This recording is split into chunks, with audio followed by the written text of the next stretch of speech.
You're listening to the Cyberwire Network, powered by N2K. Ransomware exists, and it makes it into these very large, diverse, heavily regulated environments. Hello, everyone, and welcome to the CyberWire's Hacking Humans podcast, where each week we look behind the social engineering scams, phishing schemes, and criminal exploits that are making headlines and taking a heavy toll on organizations around the world. I'm Dave Bittner from the CyberWire, and joining me is Joe Kerrigan from the Johns Hopkins University Information Security Institute. Hello, Joe. Hi, Dave. We've got some good stories to share this week, and later in the show, we've got my interview with Devon Kerr. He is the team lead with Elastic Security Intelligence and Analytics, and we're going to be discussing ransomware.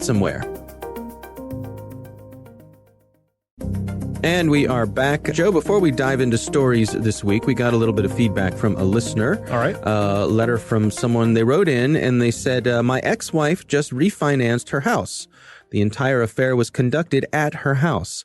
After her initial visit to the company's business office, a place she was familiar with because she had financed with this company before, there were no emails exchanged. The rest of the contact, not that there was very much, was done via the phone. She was personally familiar with the guy who came to the house for the transaction.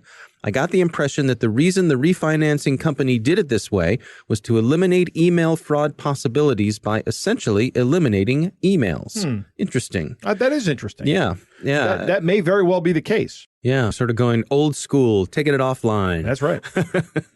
All right, well, thanks to our listener for sending that in. I'm going to kick off our stories this week. I have a story from Naked Security, the folks over at Sophos, and I think this is a nice review to sort of start off our year. The article's titled 7 Types of Virus, a short glossary of contemporary cyber badness. The list here is keyloggers, data stealers, RAM scrapers, bots, banking trojans, rats, and ransomware. Let's just go through them real quick here. Keyloggers, that's pretty obvious what that is. That's right. When they install something that logs everything that you type into your computer, and that's sort of a brute force way to gather information. Yeah, and what it usually has is some kind of data exfiltration mechanism. Otherwise, what good is the log, right? Right.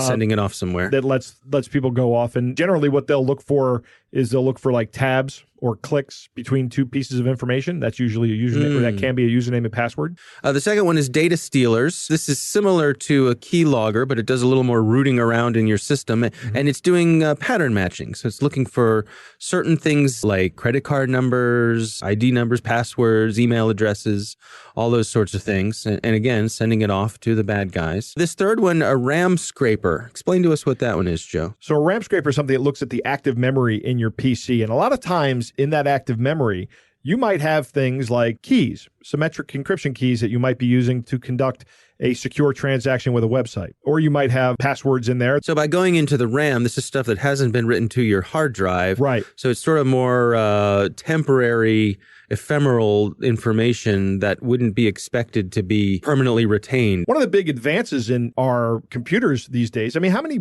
gigs of RAM do you have in your computer? All of them. I have 16 gigs of RAM in my computer at home and 32 or 64 in the one at the office. So these RAM scrapers go in there after that data. Tons of it in there. Yeah. The next category are bots. Bots is when some code gets put on your system and it's then used to make your system do whatever they want it to do. Right. It's usually an independent toolkit kind of thing, so you have software that's running on your computer that's communicating with some command and control system that might be doing something like performing a DDoS attack or mining cryptocurrencies or something. Right. And this is where your IoT devices tend to get wrangled into bots, your security cameras and things like that. In IoT, the S is for security.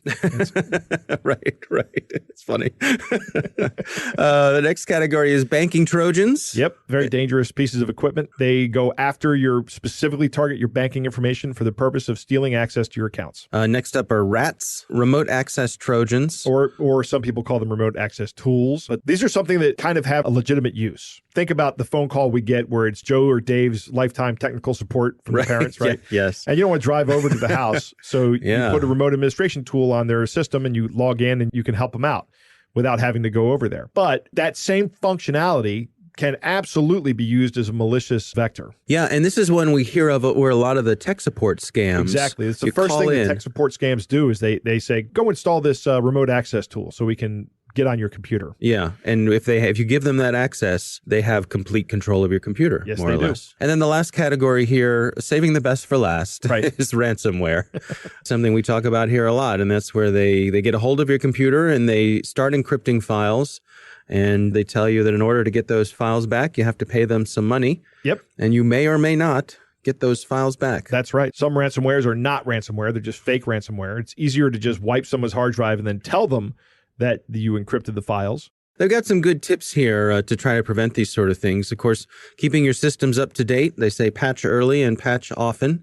That's a big one. Look for and act on warning signs in your logs. This would apply, I guess, more to enterprise folks who are monitoring those system logs. And then defense in depth. What's the plain English explanation of defense in depth? My favorite one is the belt and suspenders approach. Yeah. A terrible fashion faux pas, but keeps your butt crack from showing, Dave. So, most importantly, right. Mercifully. Right. So for defense in depth, and most particularly here in ransomware, you would keep multiple backups, right? I like to quote one of my first mentors in this field, the late Jeff Russell, who told me that the first rule of computing is backup, backup, backup, and backup, right? And that's really the best defense against any kind of loss of data. A great example of defense in depth is using a second factor authentication. So even if they do compromise your banking credentials with a banking Trojan, they're not getting in without having access to your phone, which is a lot harder to get. Right. Even if you're just using SMS security that we've talked about here, it's not the greatest form of second factor or multi-factor authentication, but it's better than nothing. Way better. Yeah. All right. Well, good article from the folks over at Naked Security. We'll have a link to that in the show notes. Joe, what do you have for us this week? Well, Dave, it's tax season, right? Already? Yes. Okay. Every January, this kind of ramps up. So the IRS has a Twitter feed. And of course, because it's tax season, and we've talked about this before, Christmas with the scammers going after package delivery. Now it's tax season. They're going to move on to tax scams. So the IRS tweeted some red flags that you should look out for when you're receiving communication from the IRS. Actually, for any scammer, really. They're going to pose as a trusted source. They're going to try to get that authority power behind what they're saying. They're going to tell you something's wrong with your account. They're going to claim you're in violation of the law, which is a big one. It scares a lot of people. Yeah, sure. They're going to tell you to open a link or an attachment, which Right. of course, we always say don't click on the link. And they're going to ask you to log into a familiar looking but fake website. And we've talked about the social engineering toolkit on this show before, but that will let you clone a website just by essentially entering a URL, right? And then making a couple changes to it. But it's remarkably good. Additionally, they have some tips here, some good information. They have a website titled How to Know It's Really the IRS Calling or Knocking on Your Door, because they will call you and they will knock on your door. Yeah. They have some telltale signs. IRS agents conducting audits may call taxpayers to set up the appointments or discuss items on the audit. Right? Yes. But they will not make a demand for payment at this point in time. Right. They're calling because an audit is not necessarily going to end terribly for the person who's being audited. No. I have been through that, actually. Yeah. I have been through an audit where they come to your house and look around. Really? Yeah. If you get a call like this, don't panic. It's not necessarily the end of the world. Right. They may show up and attempt to collect a tax debt, but they're never going to make a demand that you make an immediate payment to any other place than the United States Treasury. So whenever you're making a payment to the IRS, it is going to be to the U.S. Treasury. The criminal investigators may actually show up, but these are law enforcement agents. They are not going to make a demand for payment. Oh, I see. So there's two different branches of this. They have a list on this website of things the IRS does not do. They do not call making a demand for immediate payment via gift card or via wire transfer. Right. None of this happens. Right. And the first contact from the IRS is always going to be a letter that's essentially a tax bill. It's not going to come out of the blue. That's really the big thing about this, is if you're not expecting a call from the IRS, if you have no reason to expect a call from the IRS, it's probably not the IRS. You would know that you're going to get these calls or you're going to get a visit. Yeah. Right? Yeah. You'll get a letter first. You'll get a letter first. The letter may say, expect our call. Right. Yeah. Yep. They will never demand that you pay taxes without the opportunity to question or appeal the amount that they say you owe. Right. That's due process. And we have that here in the United States. Yeah. And the IRS is subject to this as well. They will never threaten to bring in the local police as well. They have their own law enforcement agency. And if it gets to that point, you're going to know that it's gotten to that point. On this website that we have the link to, if an IRS representative actually visits you, he or she will provide two forms of official credentials. And one of them is called a pocket commission, and the other one is called an HSPD-12 card. Now, the HSPD-12 card is a government-wide standard for federal employees and contractors. Here's something I don't like about this website from the IRS, and I'd like the IRS to change this. So if you're listening, IRS, make this change. Joe's got some requests. I've got some information here. It says you're entitled to ask for these credentials and you're entitled to verify them. And then it says the representative will provide you with a dedicated IRS telephone number for verifying the information and confirming their identity. That's unacceptable, IRS. That phone number needs to be on this webpage right here. Oh, yeah. Because if a scammer manages to reproduce one of these HSPD-12s with a convincing level of counterfeiting, then they're probably already going to have a number with one of their buddies at it, and he's going to say, here's the IRS number, call and verify. And if you call and verify, the guy's going to say, oh, yeah, that's a real IRS agent. You better give him the gift cards. Right. But if the IRS put this number on this page, then a real IRS agent could say, go to irs.gov and click on this link, and you'll get the number to verify this information. Yeah. That is much more secure than having the agent give the taxpayer the telephone number. I suspect also it's probably within your right, or you can certainly make the request that you go to their office to have this meeting. You can do that as well. Yeah. And that way it's got that big old sign on the side of the building. That's right.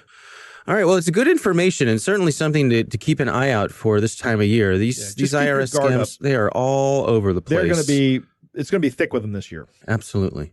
All right. Well, it's time to move on to our catch of the day.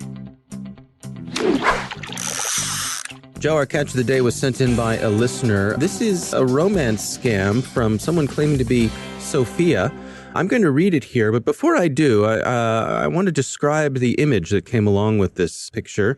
I have to say I'm not typically a fan of tattoos, but in this case, I'm willing to make an exception. This is a lovely young lady who is leaning toward the camera, and her entire, I'd say, top half of her torso is a lovely tattoo of an octopus. And it's kind of alluring there, Joe. What do you think? Not your thing? The octopus isn't my thing, no. Okay. All right. Perhaps I've said too much. Right. At any rate, here's the text. Hello, my name is Sofia. As my display name implies, I'm a pretty devil. At least I have a sense of humor. How about you? I am single, no boyfriend or husband lurking about that I must hide my online profile from. I'm employed and my own home. So I'm not living in my parents' basement. At least I have that much going for me. I guess those women always want to go back to your place, don't they? My pictures are current and I am healthy. Okay, I'm not sexy like other model, but I'm not some hairy old fat girl either. In my spare time, I enjoy road trips and photography. I love YouTube and hate TV. I know it's kind of the same thing minus the commercials. Not a sports fan generally, but I can at least watch an NFL football game once in a while and find it entertaining. I found online dating a tiresome chore. The site is no exception, yet here I am, lured by the promise of potential promiscuity with multiple partners or a partner. Sigh. Even the smartest girls think with the wrong head sometimes, if you get my meaning. I'm sure there are vibrant, charming, interesting, and seductive men. I just haven't met you yet. I guess all one can do is try and hope that our paths shall cross someday. So, Joe. What is this, a dating profile on a website? I think so. I think this is the lure to get you to leave the dating website.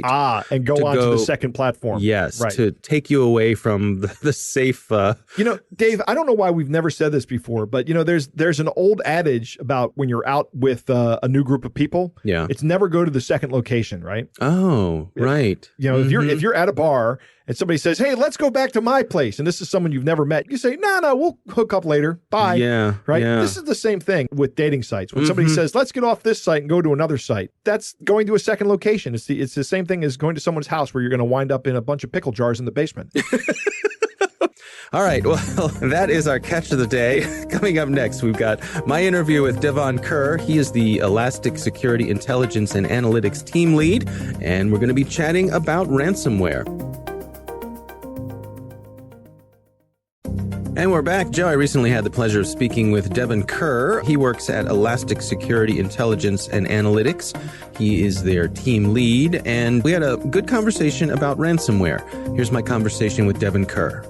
I think that a lot of folks in the industry held the belief that ransomware would taper off as it was a slightly more cumbersome and alarming practice than coin mining, which you could argue at scale is just as lucrative. But instead, I think what's happening is we're seeing an operationalizing of this criminal approach. To cite one example, Fin6, which is associated with Ryuk and a number of the other financial types of intrusions, they cut their teeth basically leading intrusions into payment processors to obtain card data. But I think they realized that there's only so much money in that approach. And either they decided that they could innovate, and so they should try. And so they started targeting, the MSP customer environments, basically the types of environments where an MSP becomes essential for IT operations are probably reasonable targets that will have a high success rate. If you happen to hit them with ransomware, chances are their disaster recovery won't be able to simply passively restore those things. So I think that there's reasons why that's occurred. And I think that because we haven't seen that contraction, something a little bit more active has to occur in the industry to correct this. Yeah, it definitely seems as though the trend has been away from that sort of consumer-facing shotgun approach where someone locks up your uncle or aunt's computer and asks for $50 or $100, and things are a lot more targeted and also higher stakes these days. Yeah, I think there's some evidence that a few of these malware families that are performing ransomware operations on endpoints are specifically looking for enterprise document types. They're looking for Outlook archives that they could destroy. There's absolutely a business impact risk there. And again, I think that if I were a threat actor who wanted to, guarantee some amount of revenue, I would probably hedge my bets in that direction. Again, vulnerable victims, understaffed, relying on third parties, they're going to trust whatever that third party does. And so it's just, I think, a natural progression to target those third parties' customers. What about this trend that we've seen of them going after municipalities? In your research, is that a true trend, or is it as much that when a municipality gets hit, it attracts a lot of attention? There's a lot of press about it. I believe in what we've observed is that those are often incidental targets. They're basically picked up in larger campaigns. If we use a third party like an MSP as an example, the folks behind Fin6 may not necessarily know who that MSP's customers are. But once they figure that out, those become very valuable targets of opportunity for the same reason that, anybody using an MSP might be a target of opportunity. Again, the chance that they're going to have backups of all their critical data or even know where it is will be limited. Their ability to put personnel behind recovery is going to be limited. And all of those things, I think, ratchet up the pressure on these vulnerable organizations to pay up, which is really, I think, what groups like Fin6 want, is they want to monetize. And if you provide them with a mechanism that guarantees them some amount of revenue, they're going to absolutely do that every time. Municipalities just fall into that same bucket. They rely on those third parties to keep pace with the state of technology. They rely on those third parties to make things a little bit more usable for their municipal employees. All of those things, I think, have pros and cons from a threat perspective. Yeah, it also strikes me with the municipalities that quite often they are required by legislation to provide certain services, which cranks up the pressure in terms of getting those systems back online. Sure. If you think about it from the perspective of what a municipality is obligated to provide its citizens or the populations that it serves, the laws that were written that govern those processes, those were created before this phenomenon. So they haven't really taken into account that ransomware exists and it makes it into these very large, diverse and heavily regulated environments, especially if you think about where the budgets for those security and IT operations functions come from. Those come from the taxpayers, which is that same population that's affected when they lose positive control of their environment. What sort of things are you all tracking when it comes to the geographic distribution of ransomware? I'm thinking both from where it's coming from and who they're going after. I think there are several organized groups that are largely, Central European that have been very successful. Those types of organized financial criminals, it may just be that their portfolios are expanding to include things like coin mining and ransomware as just alternative revenue streams to traditional, payment card breaches. Some of these same groups also, do seasonal work. If you think about the U.S. tax season, that's a great time that we often see targeting of small businesses because those small businesses usually have a time crunch. And again, when there's pressure, people tend to be a little bit less focused, have less scrutiny. which means a higher rate of success. You do typically see targets, though, in environments where there is revenue to be had. The U.S. market is a really large surface area for this type of financial crime, but it's not unique to the United States. I think we've seen in ransomware type of attacks in dozens of countries, all kinds of verticals. I wouldn't say that there's like a perfect storm set of attributes, but the victims that tend to experience it the most painfully are those who typically haven't invested in either security boundaries like network segmentation, or they're really in growth mode. Those growth businesses are typically thinking about, how do I expand my business, not how do I protect it? And unfortunately, coming back to that too late can oftentimes be a cost they can't recover from. Where do we find ourselves when it comes to recommendations in terms of paying the ransom? Initially the notion was don't pay the ransom. And we even see some organizations today that are sort of in this situation where they say, well, we didn't pay the ransom, but we paid someone to pay the ransom. So you brought up two ideas that I think are both worth decomposing a little further. So one is the phenomenon of like these ransomware retainers. If we do it through a third party, is it less of a business liability than if we paid it directly? And I'm not a lawyer, so I can't really weigh in on the ethical or legal ramifications of that decision. I do think that I've talked with businesses, and I have to approach this sympathetically because in a lot of cases, these businesses, they did not anticipate this outcome. They didn't know that this could happen to them. It was not part of their threat model. If they're even, to a level of maturity where they've come up with a threat model, that they understand their landscape. And for that reason, from the business's perspective, a lot of this is like an ambush. It's like they were just minding their own business, doing the things that was necessary. And then this terrible outcome occurred. I think it's hard for them to appreciate the complexity of decisions that leads there. The money we don't spend on an endpoint control, the money we do spend on maybe go-to-market stuff that raises our visibility and projects a sense that there's something here for an adversary to come get. Those things typically are made independent of the threat landscape or that perspective. Yeah, it's interesting. It reminds me, I have a friend who's a commercial real estate agent, and he said that, he would often describe to people when trying to plan out their insurance for eventualities, when it came to things like fires, he would say, imagine that you come to work one morning and what's left is a Wile E. Coyote smoking hole in the ground. And I wonder if ransomware is a similar sort of thing. Most of us don't imagine that a fire would be a regular day-to-day part of our operations. And yet most of us have insurance for fires. Oh, absolutely. Not just that, but if you think about office buildings where people work, building management has a series of regulations that they're upholding. They're working with the local municipal government to meet those requirements for building safety. There's all manner of regulations around how employees are made safe. And so in the event of a fire, your building has to have physical structures that enable people to get out in a timely way. And there's definitions for what timely means. I feel like in the security industry, a lot of those things are ungoverned right now. And although that's not necessarily the worst outcome, I think it does give business owners and responsible parties, I think, reason to pause and to ask themselves, well, just because it's not the letter of the law, isn't it still essential that we do? How are we going to develop contingencies if this occurs?